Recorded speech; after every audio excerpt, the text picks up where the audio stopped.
World leaders at the United Nations General Assembly pledged to improve response on the global refugee and migrant crisis.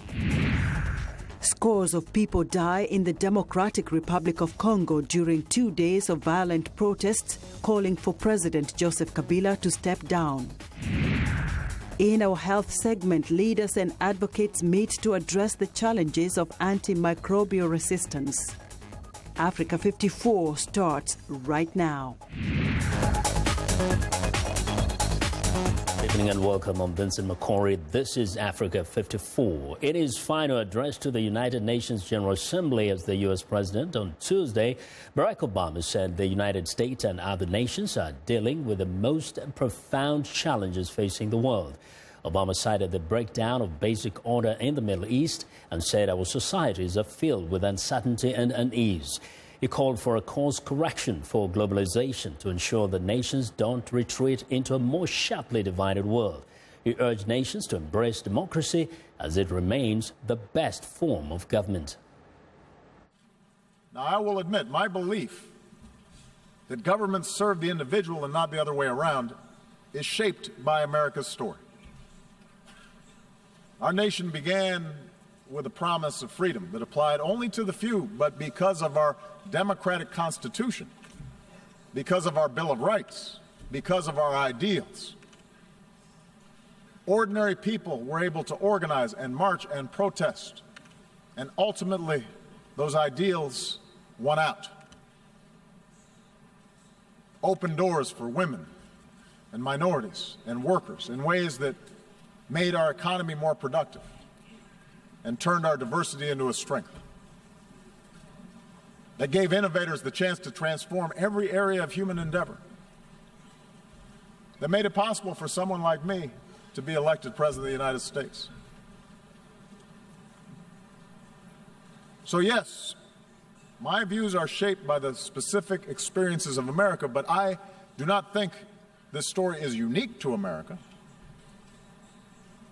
Look at the transformation that's taken place in countries as different as Japan and Chile, Indonesia, Botswana. The countries that have succeeded are ones in which people feel they have a stake. Meanwhile, the international community has pledged to improve its response to the global refugee and migration crisis, though some question whether the plan goes far enough. VOA's Margaret Bashir reports from the United Nations, where world leaders met at a summit on Monday on the sidelines of the annual General Assembly. An unprecedented 65 million people are displaced across the world. Syrian Mohammed Badran is one of them. He has resettled in the Netherlands and said he has seen firsthand Europe's struggle to cope with the influx of people. There is intense public fear about refugees. As young refugees, we face this anger and fear every day. Doors are closed to us. Higher education is denied to us. We are often dismissed, not taken seriously, and underestimated. Member states agreed to increase support to countries most affected by the crisis and boost humanitarian funding and the resettlement of refugees. But a plan to ask governments to resettle 10% of the world's refugees each year was dropped. Refugees and migrants are not to be seen a burden. They offer great potential if only we unlock it. The International Organization for Migration, which has 10,000 staffers working across 5 continents, officially joined the UN family Monday. So for the very first time in 71 years, the United Nations now has a UN migration agency. The UN has also launched a campaign against discrimination and xenophobia relating to refugees and migrants, as countries close their borders to the growing human exodus.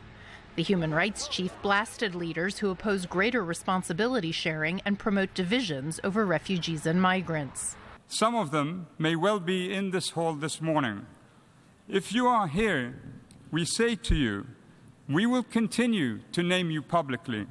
You may soon walk away from this hall, but not from the broader judgment of we the people, all the world's people, not from us. His remarks resonated throughout the hall. Now, for more on the UN General Assembly, VOA's Margaret Bashir joins me live from the United Nations in New York. Hello, Margaret. Hi, Vincent. Now, we know that President Obama, if we go back to the beginning, spoke about a great number of the things you've just mentioned in your package. What more can you tell us, and how significant was this as his last speech at the UNGA? So the president spoke for about 45 minutes today, very long speech. In fact, I'll tell you, he arrived late, and the president of the General Assembly skipped over him. Usually, the president of the United States, as the host country, speaks second in the lineup of nations, and he was not in time for his speaking slot, so the president skipped over him, and Idris Deby of Chad took his place. So I thought that was pretty amusing, actually.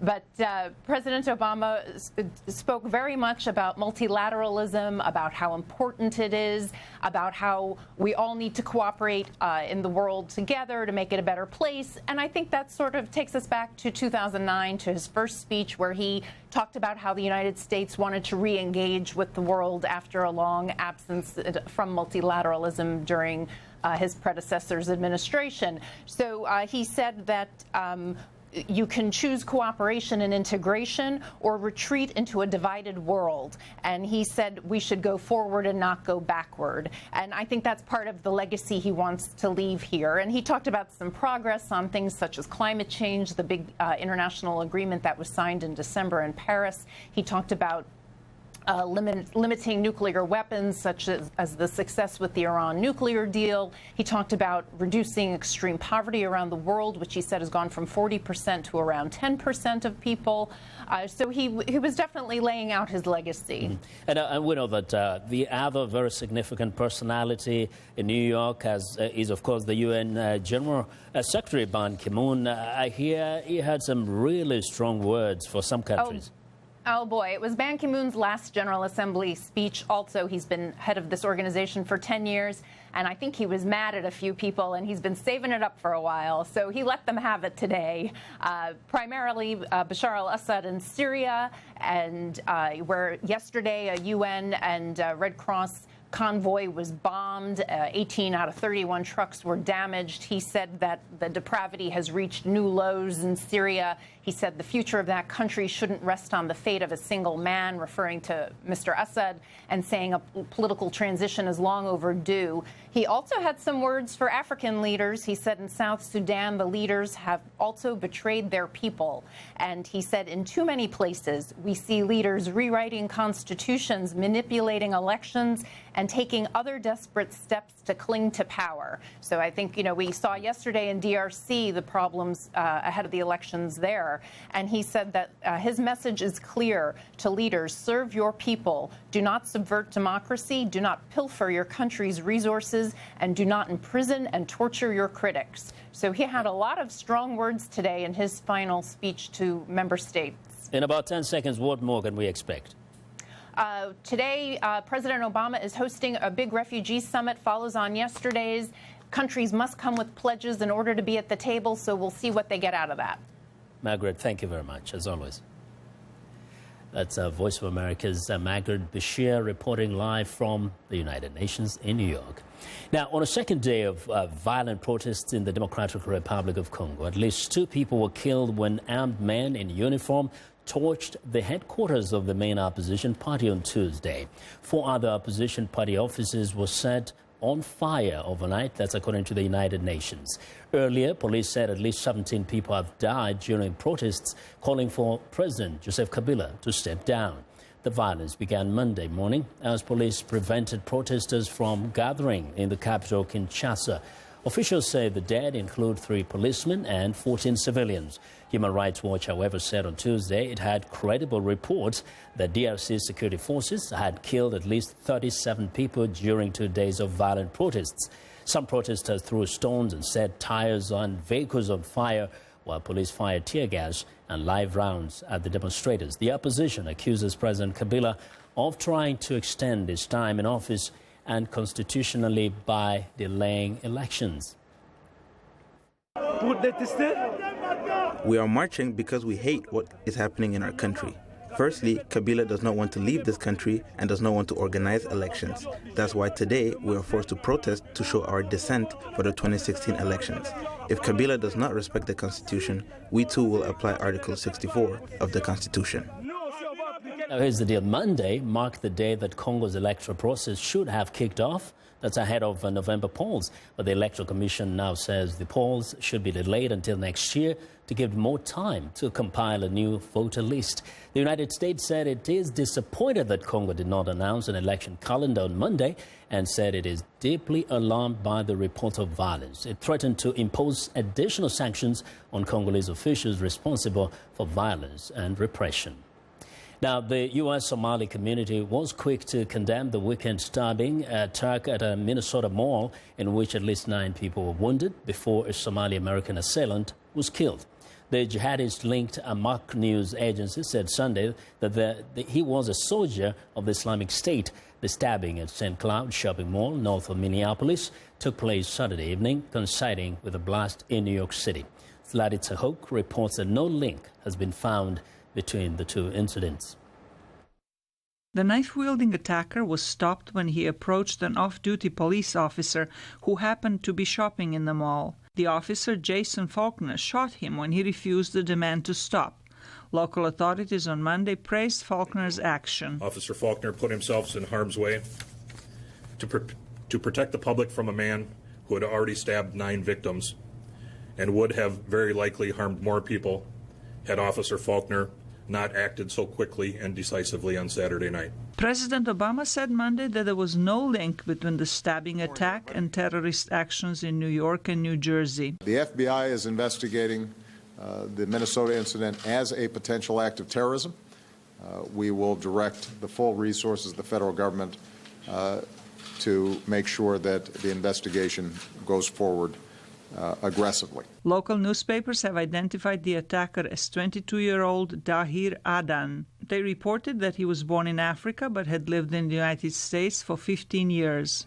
His father told the media he had no suspicion his son was involved in any extremist activity. But Islamic State claimed through its media that Adan was its soldier. The U.S. Somali community promptly condemned the attack and offered condolences to the victims. We, the Somali community of the central Minnesota, like to express our thoughts and prayers to the victim of September 17, 2016 tragedy.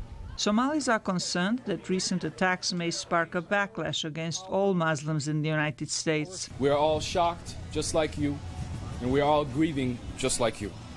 This is an act of an individual, and we want our community to realize this fact. Islamic State has been losing momentum in its military effort to create a caliphate in Iraq and Syria, and has since called for lone wolf attacks in countries that fight the group. Zlati Tsahok, VOA News, Washington. Now, the suspect in Saturday night's bombing in New York City that wounded 29 people is in hospital recovering from bullet wounds after a shootout with police. Prosecutors have charged 28-year-old Hamadi Khan Rahami with 5 counts of attempted murder stemming from the shootout that wounded 2 officers who suffered non-life-threatening injuries. Rahami was arrested in Linden, New Jersey, hours after New York police sent out a citywide bulletin with Rahami's picture saying he was wanted for questioning. Investigators reportedly saw him on surveillance video at the bomb site in Manhattan's Chelsea neighborhood, and near a second bomb allegedly left several blocks away. The second explosive was found before it could blow up. Other bombs were found in a garbage can at a train station Sunday morning in Elizabeth, New Jersey. One of the bombs exploded while a robot was trying to disarm it. Now, the FBI also want to question Rahami about another bombing Saturday morning in Seaside Park, New Jersey, south of New York, forcing cancellation of a charity road race. No one was hurt there. Rahami's alleged motive for the bombing is unknown. He was born in Afghanistan and is a naturalized U.S. citizen. New York City Mayor Bill de Blasio said Rahami is the only suspect so far. The mayor on Monday said there is every reason to believe the bombings were acts of terrorism, and the FBI is looking for any links to foreign terror groups. Now, I want to know what you think about Africa 54 and the stories we covered. Join the conversation on Facebook. The address is Africa 54. And check out our headlines 24/7 on voaafrica.com. Find me on Twitter at VOA Vince Makori. Coming up, leaders and advocates meet to address the challenges of antimicrobial resistance. Stay with us.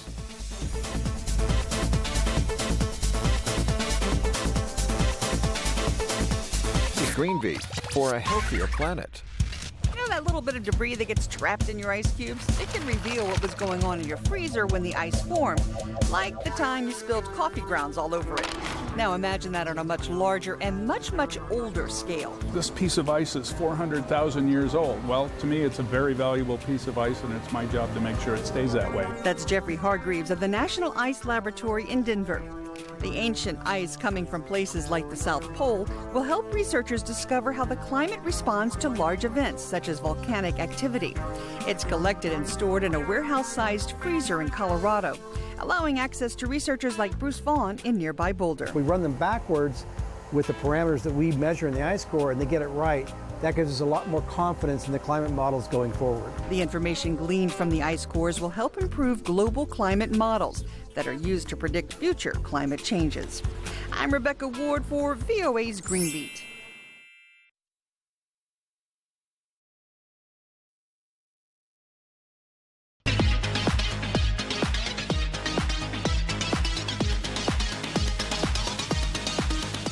Welcome back. Joining us now is Africa 54's Haiti Adams Fitzpatrick, standing in for Lilo Madu. What do you have for us today, Haiti? Vincent, we know antibiotics and antivirals have saved millions of lives worldwide, but these drugs are now losing their effectiveness. It's called antimicrobial resistance. Health experts warn it could push 28 million people into poverty by 2050. And it's high on the agenda as world leaders meet in New York this week. VOA's Lenore Madu reports. This week in New York, the United Nations General Assembly will address the growing threat of antimicrobial resistance. Medical experts say infections such as pneumonia, tuberculosis and HIV are becoming harder to treat as the antibiotics and other medicines used to treat them become less effective. Antimicrobial resistance is a global issue affecting both humans and animals. Dr. Keiji Fukuda, Assistant Director General and Special Representative for Antimicrobial Resistance with the World Health Organization, says it is due to several factors, including maybe we push the doctor and we say, look, my child is really sick or my parent is really sick. You have to give an antibiotic. And when that person has an illness which doesn't need an antibiotic, we are contributing to antibiotic resistance.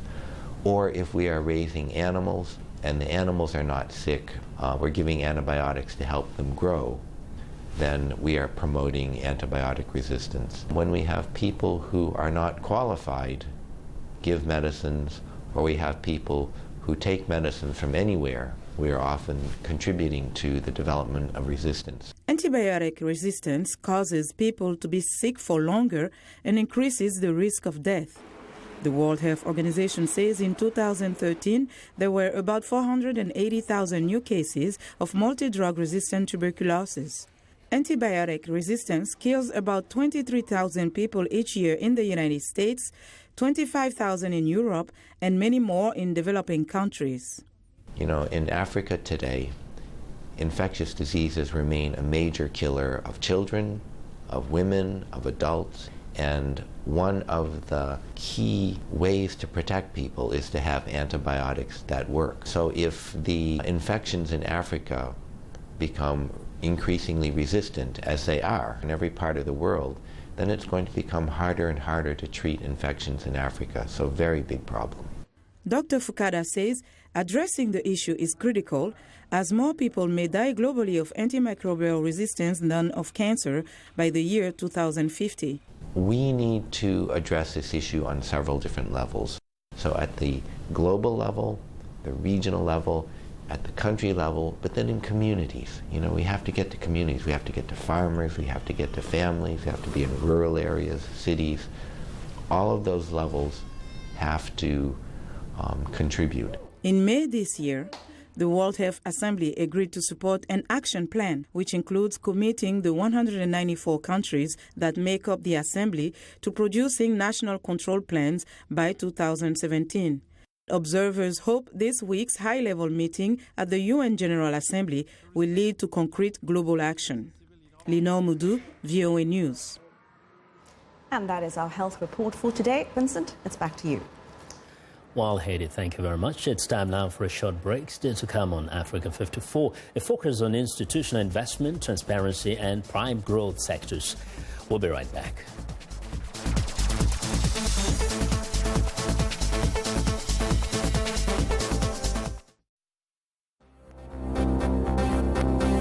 If you've just joined us, I'm Mariama Diallo, and here is a quick recap of today's headlines.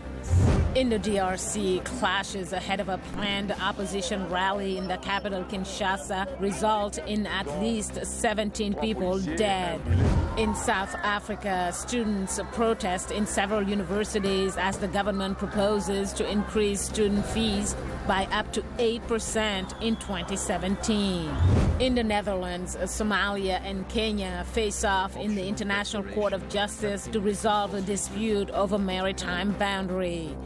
In Yemen, security forces in Aden arrest dozens of illegal African migrants, most of them Ethiopians, detaining them in a police station ahead of deportation. That's all for today. Thanks for watching. We'll see you next time.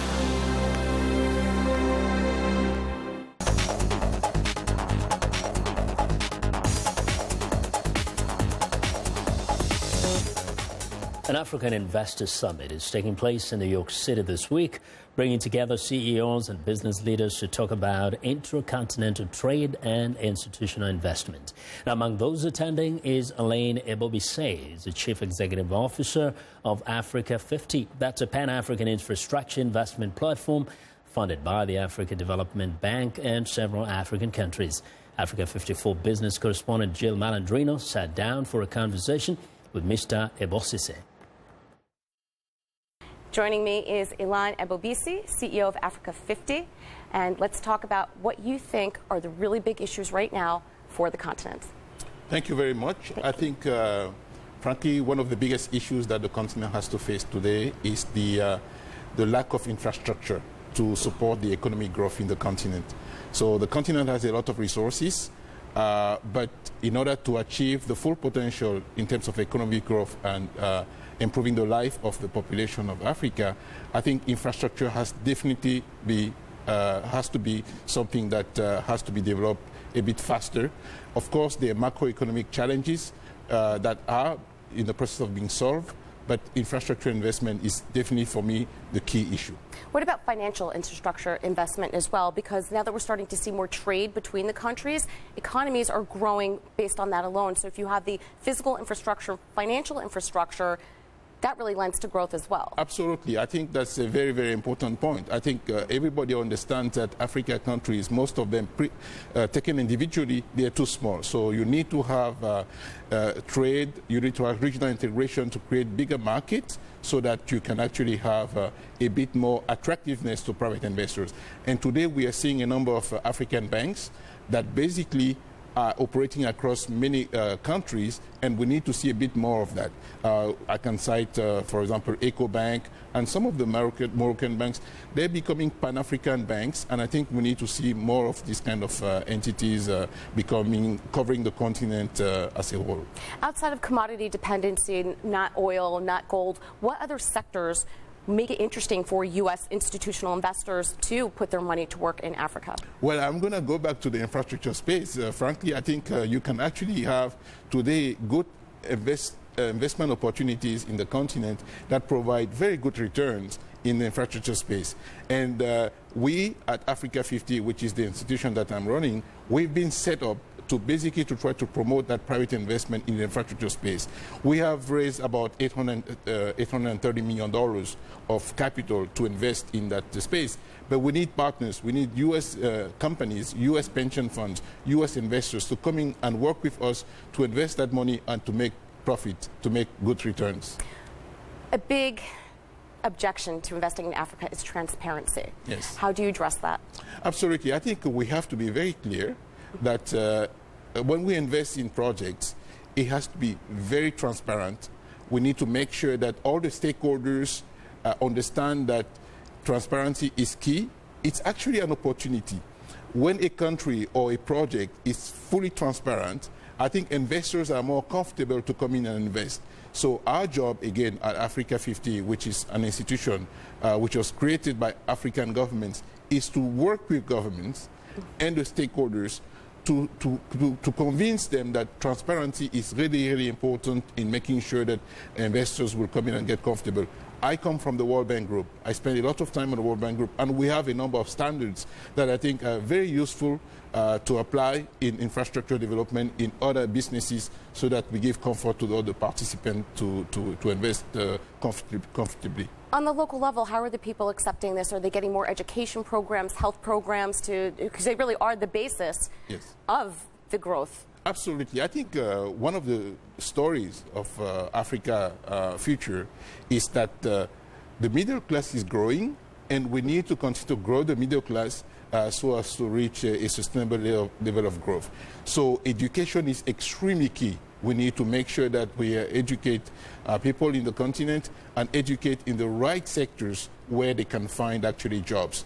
I think one of the biggest challenges of African leaders is to create opportunities for people to have good jobs, and that would start with having good education, and also other social sectors like healthcare also is something that needs to be taken care of. In relevant sectors like agribusiness, technology, mobile banking, and I think that also helps with the unemployment rate too, which is, that's a big issue, just like we see in the States coming out of college and university, putting people in jobs where it's relevant to 2016 and beyond. Definitely. I think that's the issue that we see across the world already, to make sure that there is enough work, enough good jobs for, especially for youth, for younger people that are coming out of university and not necessarily getting jobs. So I think for me, a good, very important part of the economic policies of government is to trying to make sure that even when we do this big project I mentioned infrastructure earlier, that there is also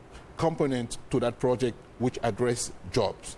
So because this is very important. Okay. Well, thank you very much for joining us here today. It's great to have you here in the States with us. Thank you very much.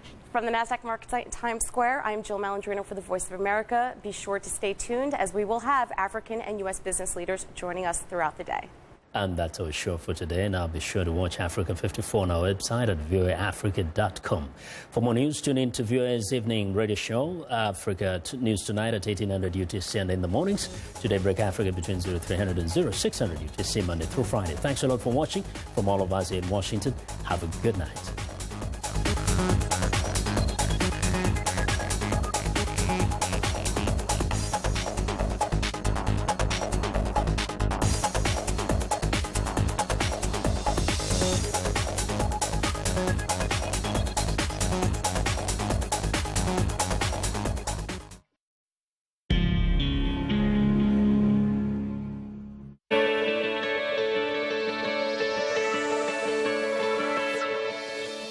Voice of America today is a window in which we have to see delivering the messages for contacting the people wherever they are.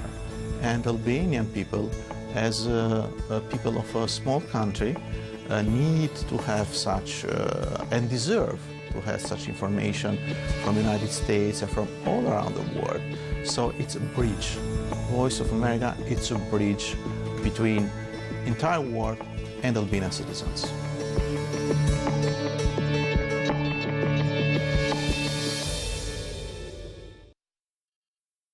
I'm Vincent Makori from Africa 54.